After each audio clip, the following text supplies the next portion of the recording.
I'm here with Chief of the European Tour, Keith Pelley, and we've read quite a bit of things that you've been saying about just making golf more fun and getting a bit different and not creative with formats and different types of play, and like you said, things like this today on the course with the music and everything.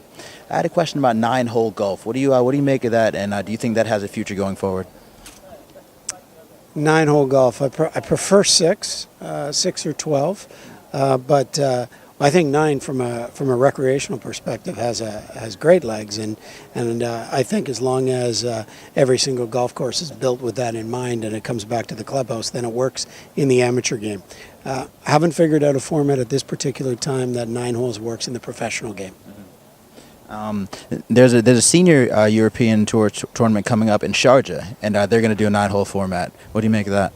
Well, we're going to experiment and see, and that's kind of what the goal of the European Tour right now is we're going to experiment with a bunch of different formats, and whatever one really works takes, whatever one the consumers and whatever ones our fans and our players respond most positively to, then that's the one we'll evaluate and maybe take to the new level. So we will be looking at the success of the Senior Tour event very closely.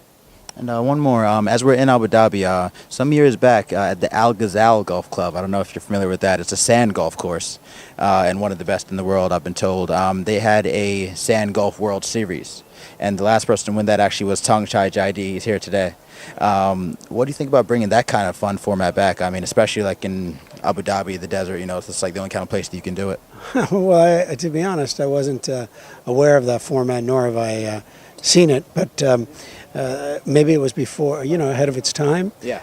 Maybe it just wasn't garnered the right positive reaction from fans and players. I'm not sure, but I think it's the onus of all of us that are involved both in the professional and the amateur game to continue to look to new formats, innovative ideas to improve this wonderful game. This is Keith Pelley, and you're watching AGTV.